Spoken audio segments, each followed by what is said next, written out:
Well, today is our 10-year anniversary. Can you believe it? 10-year anniversary. Kim and I have been married 10 years.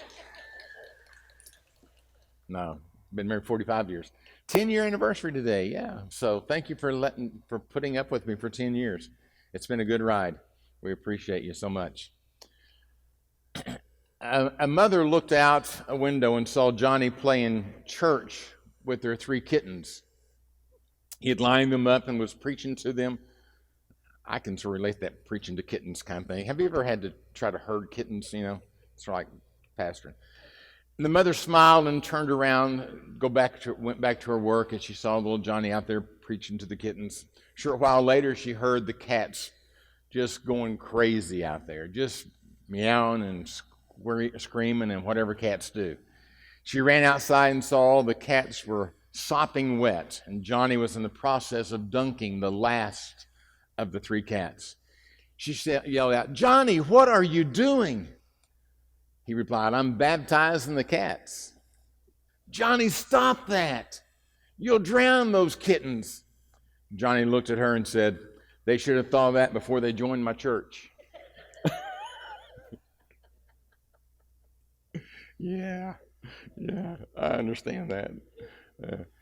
Today I'm going to preach out of a familiar verse. You'll understand it well once I get into it and tell you which one it is. You'll recognize it. You'll probably recognize the topic behind it. I believe that I've been praying about this message all week long for 2 weeks or 3 weeks even through this series. This has not been an easy series to preach for me, but hopefully you'll understand. But as I got into this study of the Word, God just reassured me that He's going to speak to us this morning. He's going to speak to our hearts, even beyond the words that I say. The words that I say are pale compared to what God is going to speak to your heart and to my heart. If you have your Bibles, I think we've got it on the screen. We're not real sure what's going to happen today. But Ephesians chapter 4. He could be showing a cartoon back there, and I don't have any clue because I don't see anything back there. You're not showing any cartoons back there, are you? Okay. No Tom and Jerry or anything. Ephesians chapter 4, verse 1. As a prisoner for the Lord, I urge you to live a life worthy of the calling you have received. Be completely humble and gentle. Be patient, bearing with one another in love. Make every effort to keep the unity of the Spirit through the bond of peace. There is one body and one Spirit, just as you were called into one hope when you were called. One Lord, one faith, one baptism, one God and Father of all, who is over all and through all and in all. The book of Ephesians is about the church. It's about the church. Paul was preaching or talking or writing this letter to the church. And in writing this letter, he was encouraging them and exhorting these believers at Ephesus to value the church, the importance of the church. And in chapter 4, he's dealing with a subject that we've been talking about for 3 weeks now. Unity. What do we mean by unity? Well, the word unity means agreement, the quality or state of being made one. Well, for our purpose, dealing with the church, it simply means that we are to walk together as one in the Lord. Walk together as one in the Lord. If you want to use it in another instance, it's like a marriage, a husband and wife. They are to walk as one together in the Lord. They're in unity, walking together. Kim and I don't always agree, but we walk together. We're on the same, we're going the same direction. It really reemphasizes what Christ is to the church. The bride, church being the bride and him being the groom. He's going to come back for his bride. He wants us to walk together in unity.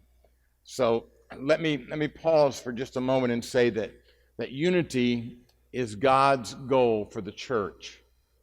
That's what God wants more than anything else. He wants his church, his people, to be in unity. So the church is to understand that the importance of unity. How many of you understand the importance of unity this morning? Why it's so important? He's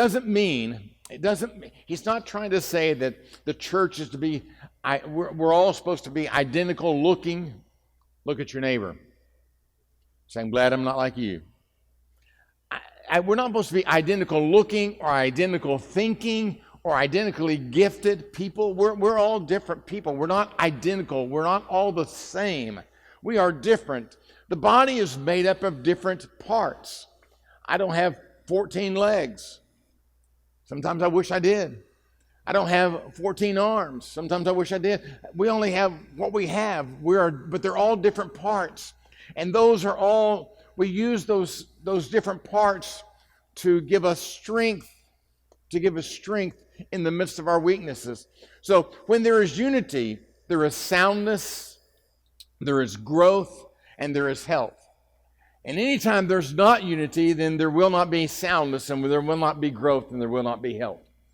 So today, it appears, if you look at society a little bit, and you even look at our church, and I'm just going to talk about the church today. I'm not going to be talking about what's happening outside these doors. I'm talking about what happens inside these doors.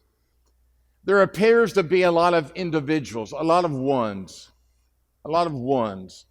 where we're individual. There are a lot of different groups within the church, not a lot of oneness happening, not a lot of ones happening.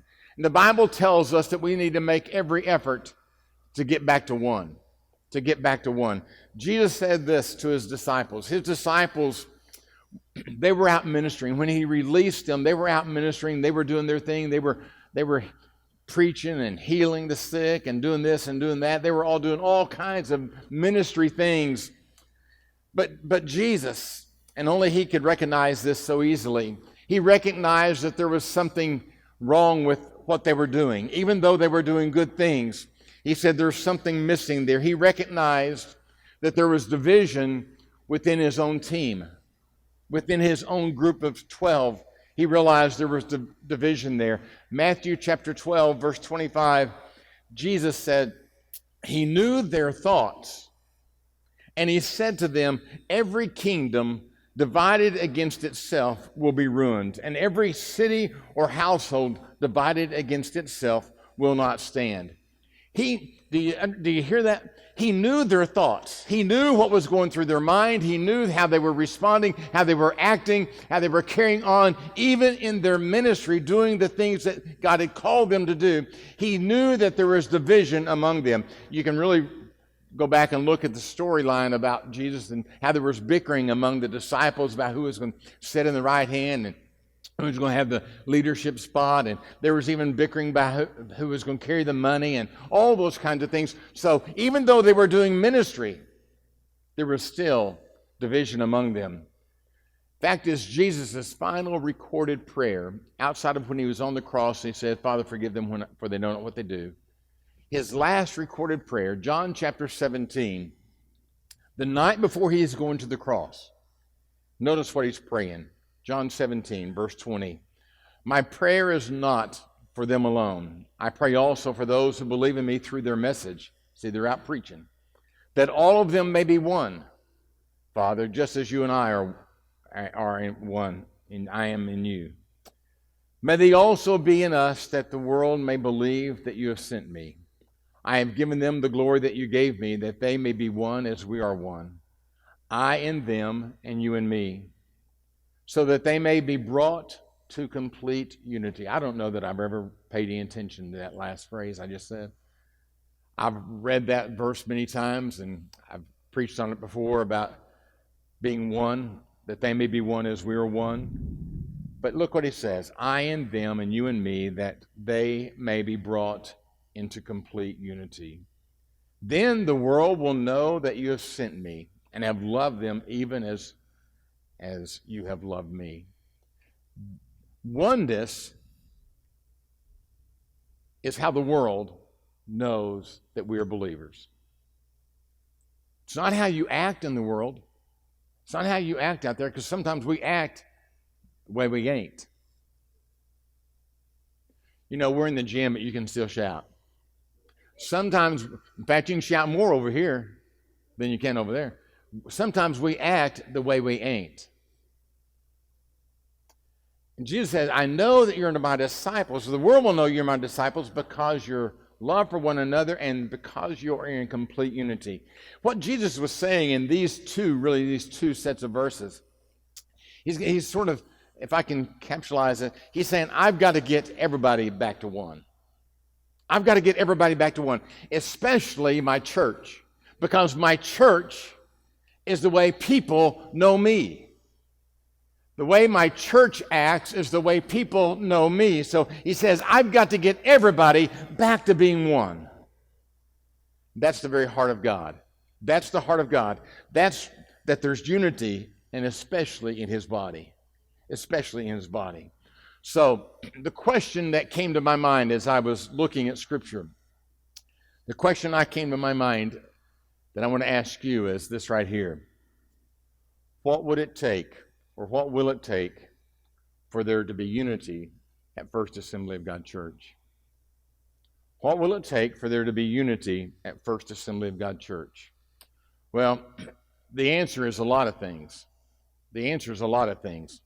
But this message is not going to go that long, so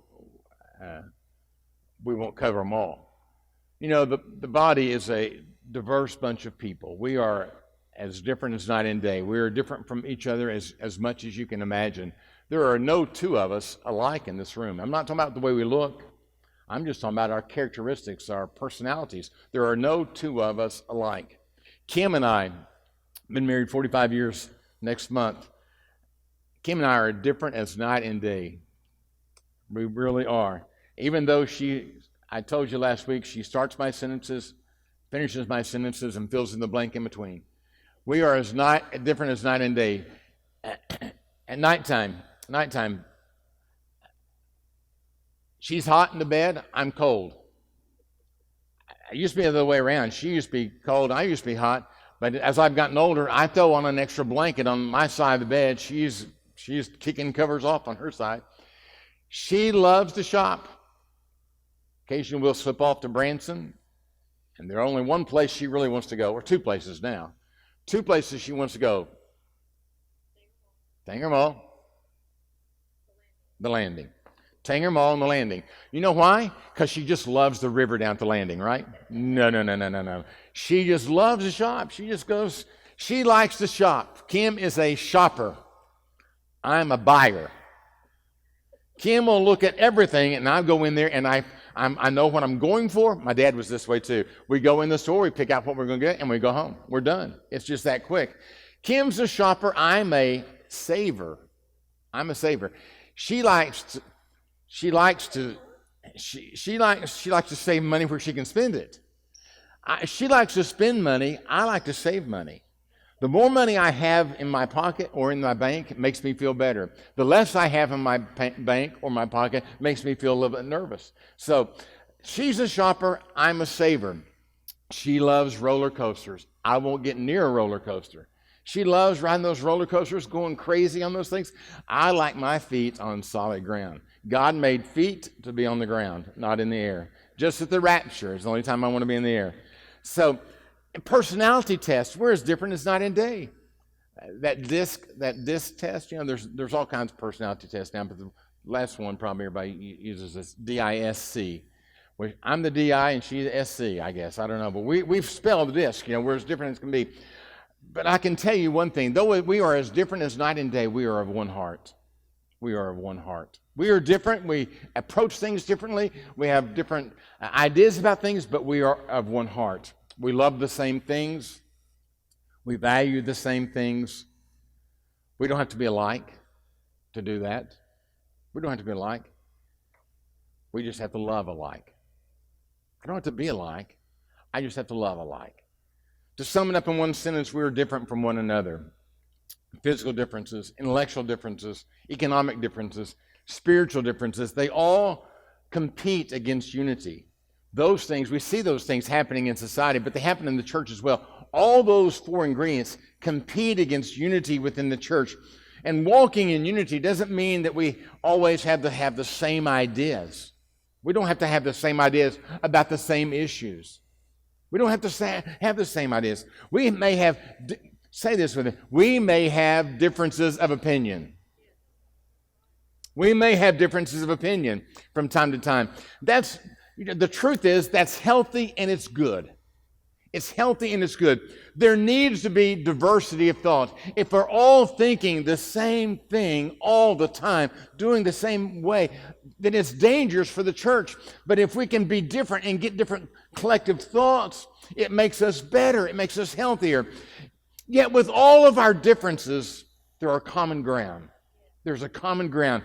When He is in you and He is in me, He will cause us to move past our differences. We'll look past our differences. We'll walk together in a spirit of unity for the glory of God. Remember I talked last week about the glory of God? When we do that, we'll walk together for the glory of God. Now, we all know what divides us. We all know what divides us. Let's look at what brings us together. What brings us together? Go back to Ephesians chapter 2. I want to go on the path to unity this morning. The path to unity. Paul mentions 4 characteristics that should be true of each and every one of us. These 4 characteristics need to be in all of us. If they're true in your life and they're true in my life, then it'll go a long ways to keeping the spirit of unity within the body of Christ. Now we need to remember that the things that unite us are far greater than the things that divide us. And the things that unite us are far more important than the things that divide us. We can get our hair all in a wad about things that divide us, but those are minor compared to the things that unite us. What are the characteristics that unite us? Verse 2. I'm really preaching on 2 verses today, but verse 2. With all humility and gentleness, with patience, bearing one another in love. We're going to look at those 4 things today. Number 1, humility. The world may look at humility as weakness, but it is a fundamental Christian virtue for us. Humility is the opposite of pride. Humility is the opposite of pride. Pride simply is thinking higher of yourself than you really are. My dad used to have a great saying. I love to say it every now and then. I wish I could buy him for what he's worth and sell him for what he thinks he's worth. Buy him for what he's worth and sell him for what he thinks he's worth. In other words, that's somebody that's full of pride. Pride was at the very heart of Adam and Eve. Their sin in the garden was all because of pride in their life. And pride is easy to see in someone else's life, but it's hard to see in our own life. It's hard to see in our own life. Disunity really originates with pride. Humility, on the other hand, literally means a deep sense of one's littleness. A deep sense of one's littleness. Y'all still with me out there? Don't start building the boat, okay? Amen. It's coming down. It just sounds worse than the gym. It's really just a light mist out there. Humility is a deep sense of one's smallness. We place the needs of, when you're a humble person, you place the needs of others above your own. You look at someone else rather than yourself. When you're a humble person, you don't insist on having your way, but you say for the best for everyone. So that's humbleness, humility. Number 2, gentleness. The idea of gentleness is that of meekness. Meekness is not weakness, but meekness is strength. Contrary to the world's perception of meekness, the world thinks meekness is being weak. They thought Jesus, because he was a meek person, was a weak person. But in fact, meekness, gentleness, is a strength in your life. The term here is the original word that was used to refer to a large animal like a horse that had been trained to be restrained. The power was still there. Some of you have dealt with horses. bridle a horse and you can get it under control. You can put a bit in its mouth where you can control it, but the power is still there. You know what I'm talking about? That horse can still overpower you, but because of that bridle and because that bit in its mouth, it has channeled that energy in a different direction. It's a term used for power that is under control. Power under control. Third word is patience. A better translation of patience is long-suffering. Another word for that would be long-tempered. Long-tempered.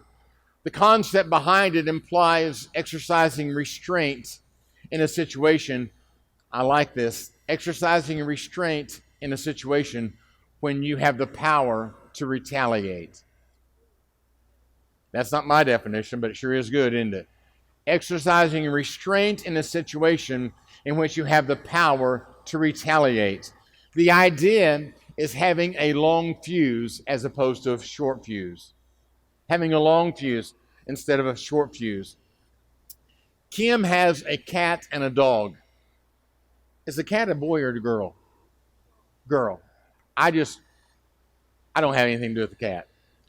She's got a cat and a dog. A little cat that's been around for a while and has her own way. This cat is sort of, she just does her thing and you don't get in the way of that. We just got a little dog here about 3 months ago, and that dog is still a little puppy. And he's going crazy. So we put them outside together. The dog's on a chain and the cat's just running crazy. But the dog will go and sniff and nip and pester the cat. And the cat will just put up with it and put up with it and put up with it. Won't do anything, will just sort of sit there, won't do anything, just laying there and letting that dog just pester the fire out of it. But then at the last minute, that cat will say, I've had enough. Power restrained. And all of a sudden, that cat will unleash on that dog, and that dog doesn't know what hit him because he has been attacked by the cat. Well, the cat, what I would say, is long-suffering with our little puppy. Long-suffering. The fourth one is bearing with one another. Bearing with one another. To hold up oneself against, to endure, to put up with, to put up. By one's own choice and power, you're bearing one another. It's to be patient with someone's faults. Anybody perfect in here? Yeah, I didn't think so. So it's being patient. Anybody think they're perfect? Okay. I just talked about that with humility a while ago. It's being patient with someone's faults or their shortcomings of other people. You know, we all struggle with life, and we all need patience, don't we?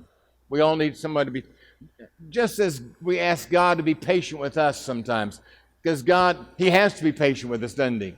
He has to be long-suffering with us, being long-suffering with our faults and our weaknesses and dear Lord, our mistakes. Paul goes on to say he wants us to be long-suffering or bearing with one another. But verse 3 is, to me, it's the hinge on this whole chapter, this whole verse. Verse 3, make every effort to keep the unity of the Spirit to the bond of peace. Make every effort. Another version says, endeavoring to keep the unity of the Spirit in the bond of peace. The word endeavoring suggests that we allow nothing to hinder us from striving to secure unity in the church.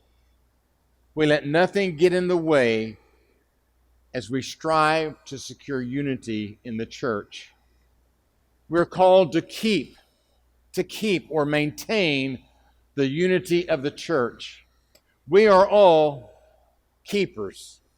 We are all maintenance people. God has called you and I. We don't give peace.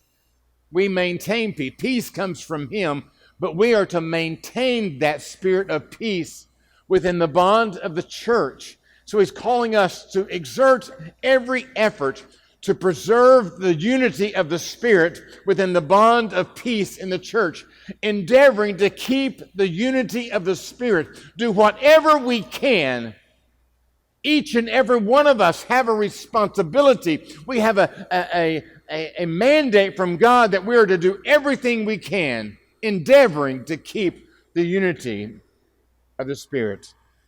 Make every effort, he says. That translates into the idea that we should work diligently.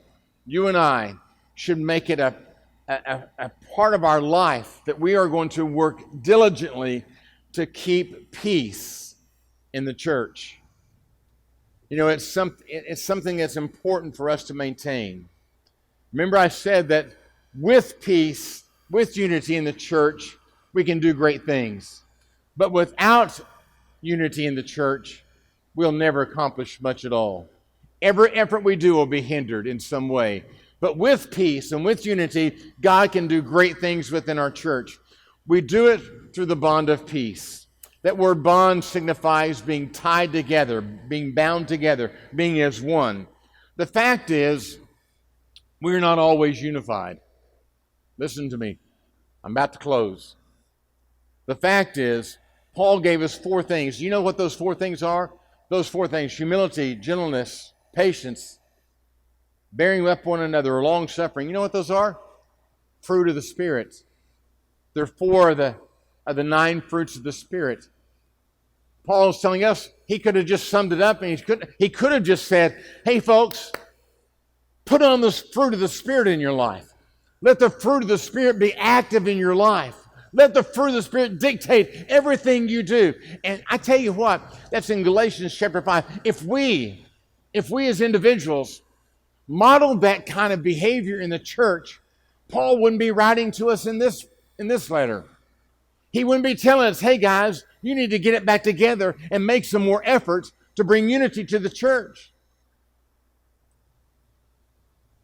Fact is, we're not always unified.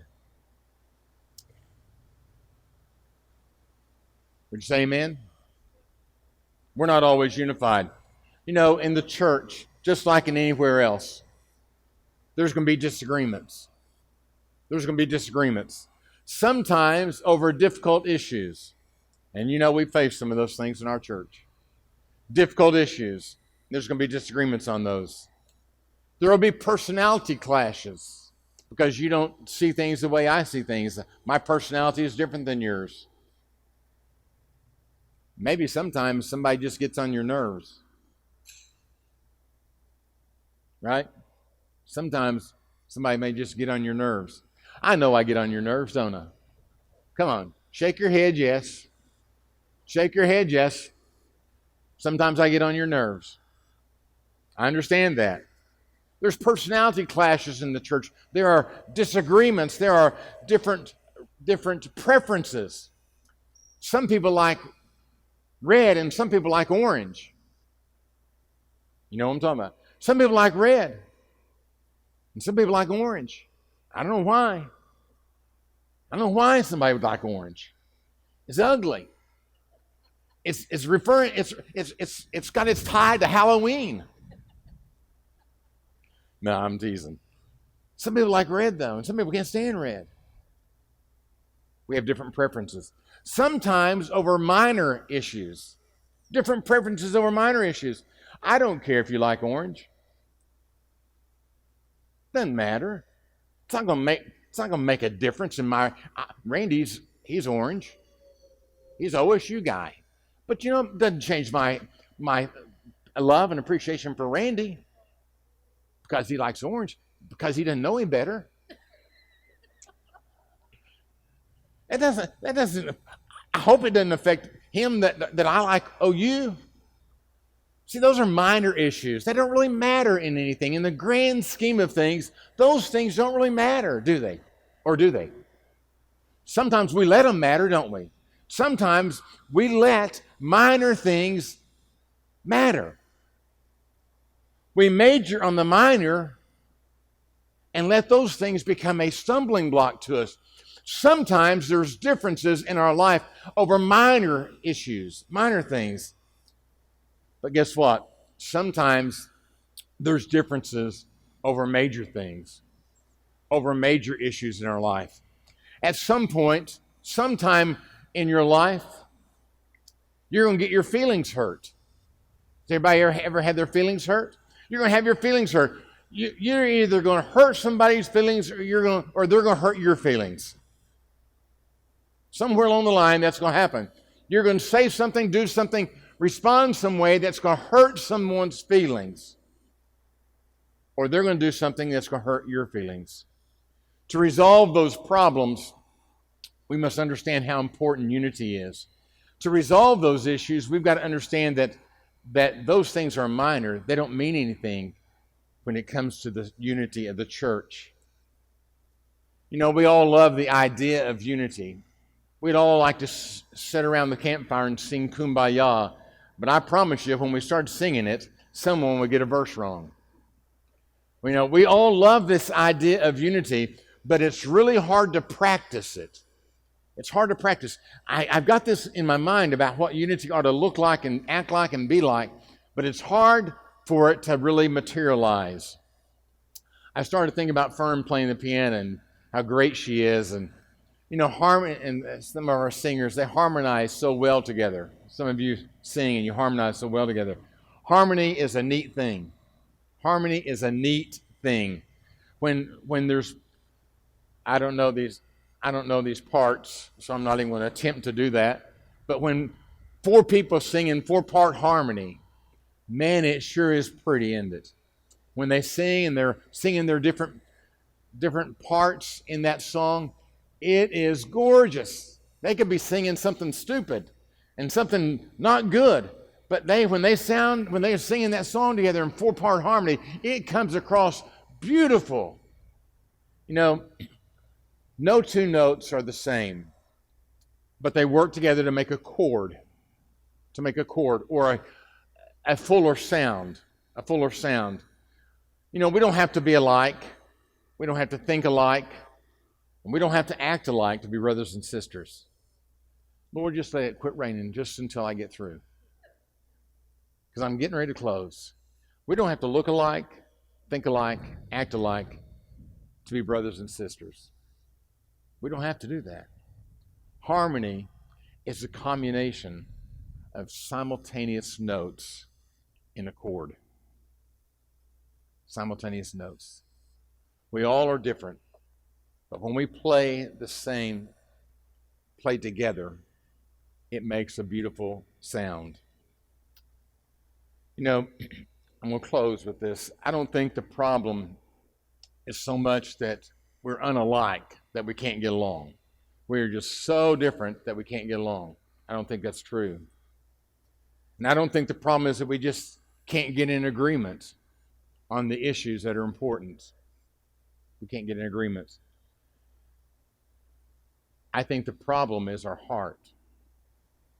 I think when it really boils down to it, it's not, can we work this out or whatever? It's the heart. The problem of the heart is the heart of the problem. So the questions I'm going to ask you this morning, you just need to ask yourself these questions. Do we really value harmony or unity in the church? Do we value unity the way Jesus valued unity?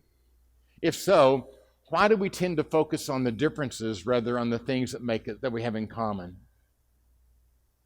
Why do we look at major on the minors? Why do we do that instead of looking at the common things that draw us together? So another question you might want to ask yourself is, do we really want unity? Do we really want unity? You know, every family has its squabbles and its disagreements. Every family does. Every family has its squabbles and their disagreements.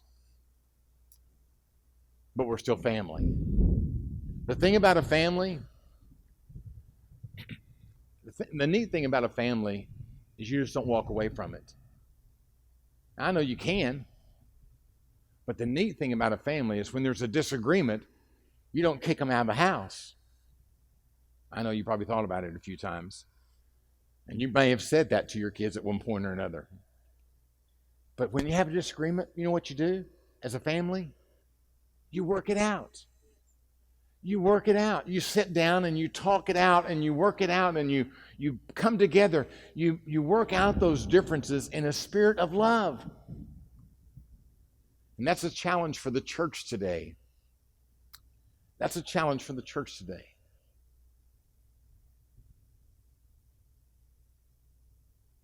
That's the challenge for the church. I'm not sure, as a body of believers at First Assembly of God Church, I'm not sure that we exhibit this kind of love for each other. Just my observation as pastor for 10 years. I'm not sure we exhibit that kind of love for each other. Now, when I say that, I have to ask myself this question. I'm not sure I've modeled that kind of love. Always. I'm not sure I've modeled that kind of love always. I don't say that with a high heart. I say that hurting heart. I don't know that I've always modeled the love that I need to have. Do we bear one another? Do we bear with one another? In other words, this is the old-fashioned term of way of saying that. Do we cut each other some slack? Or do we hold each other to such high standards that no one can live up to them and no one can reach them? And do we just cut me some slack? Or you may be saying, hey, Pastor, just cut me some slack. Do we bear with one another? Do we cut each other a little slack? This is another one. Do we give each other the benefit of the doubt?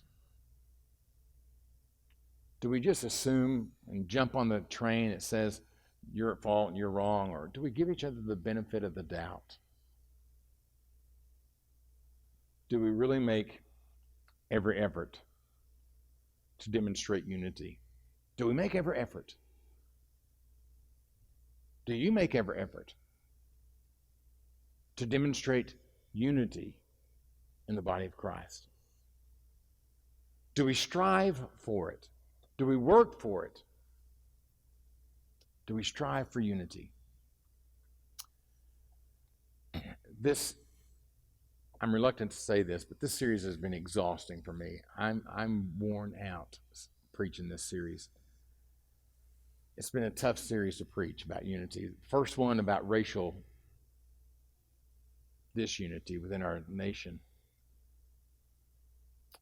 This has been a tough series of preaching. I want to tell you, I've wept over every message because I've fought. Because I know I'm preaching to myself here. Okay, you just happen to be in the room because we need your money for the offering. I'm preaching to myself here. I haven't always modeled this stuff. I haven't always modeled humility, and I haven't always modeled gentleness and patience and bearing with one another. I haven't always done that, and I tell you, church, I want to do better. Because our church, God's church, is relying on it. I'm saddened by what's going on in our society today. I'm saddened by the disunity that's going on in our world. It rips my heart apart. But I want to tell you I can't control one thing happens out there. Control's not a good thing. I have no effect on anything happening out there other than me living for Christ and hope I touch somebody's life. I can't persuade anybody to be any different.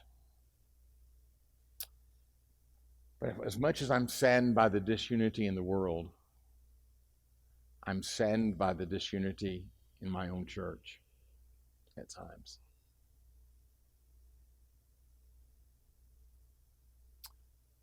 I'm saddened by the disunity within our own church.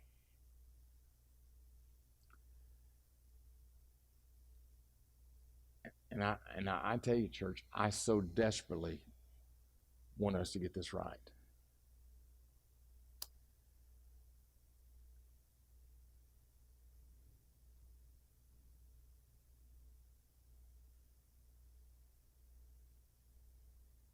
Paul tells us that when there are differences between us, that they lead to conflict within the body, that we are supposed to make every effort to mend the fences. to mend the fences.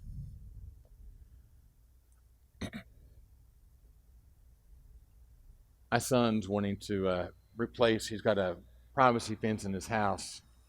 He's wanting to tear down the privacy fence and redo it and put up a new privacy fence.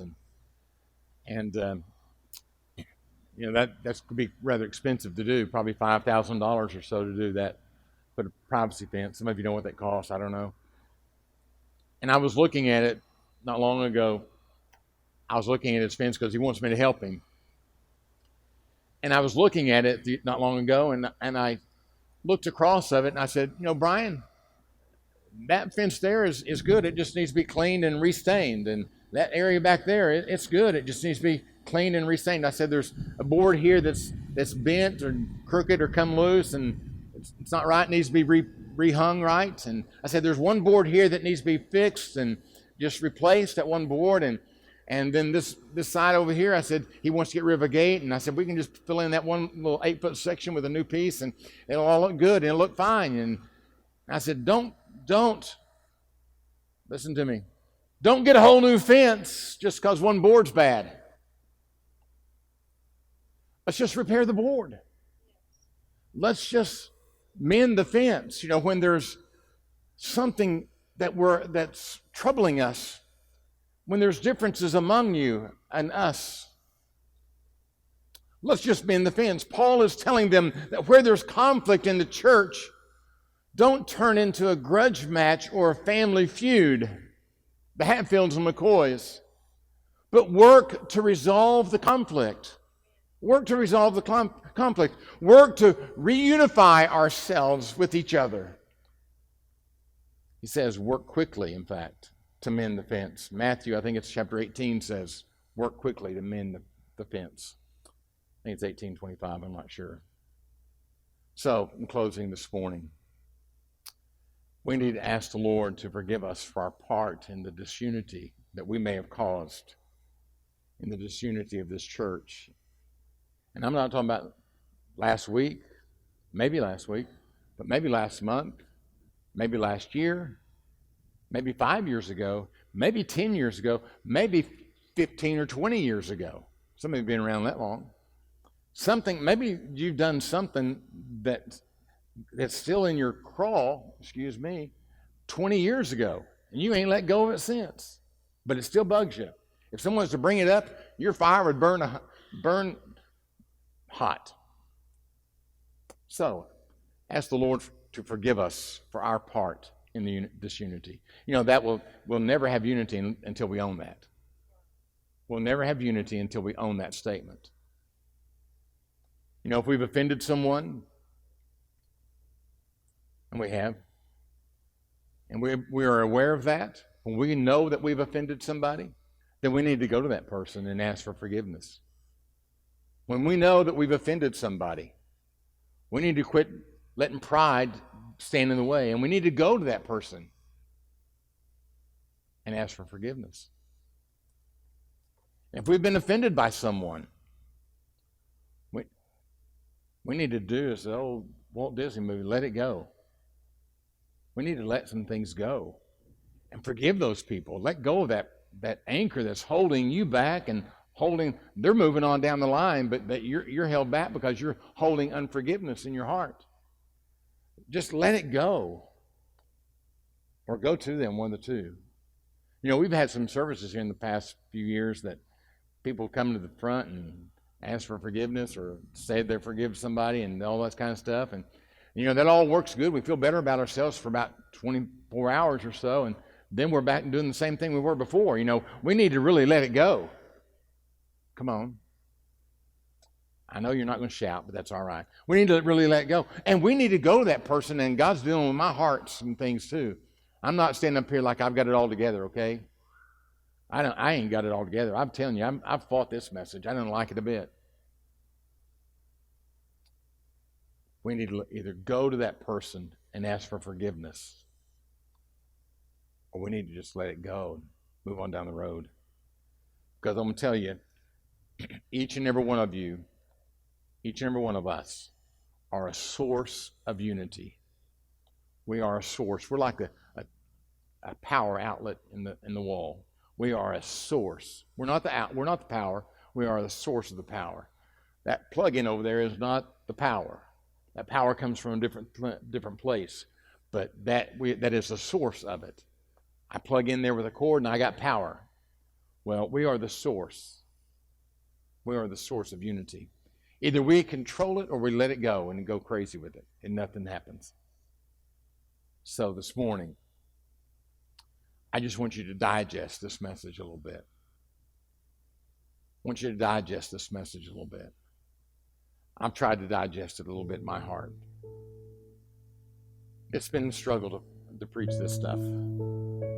Because what I want more than anything else, church, more than anything else, is unity. More than anything else, I want unity. And I'm going to tell you, I haven't always been the source of that. I've been on the other end. I've been causing disunity among some of you, with some of you. If I've caused disunity with you and I don't come see you, just send me a text message and say, hey, you forgot me. I'll come see you. Because God knows we need unity. Not for us, but as we are unified, we can affect that out there.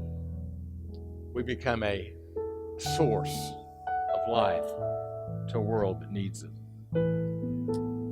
So, would you do me a favor this morning? This is not an altar call.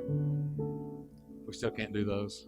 But I want you just right where you're at for just a few moments. I want you to just sort of reflect back on this message. Tyler, would you leave those last questions up there? About 5 questions. Why don't you just reflect on those questions there, those statements, as we close this morning. And I'm going to just say, let the Lord be your guide. Whatever God is speaking to your heart, then that's how you need to respond. Whether it's going to somebody, whether it's just letting the dead dog die. Quit bringing stuff up all the time. Whatever is going on, would you just reflect on this for just a few moments this morning? Just reflect on it this morning. As I close, I'm going to just say right here, dads, there's a gift for you on the pews over here, on the altars over here on your way out. If you'll pick up a gift, we have a gift for all of our dads. It's not going to be a formal dismissal or anything. I want you to just stay seated as long as you want, and then reflect on those questions there, and you can be dismissed whenever you feel like you need to leave this morning. On your way out, though, pick up a Father's Day gift there and your offering here at the front this morning and at the counter. God bless you this morning. I love you. Have a great Father's Day, guys. We love you and thank you for all of our men in our church. God bless you.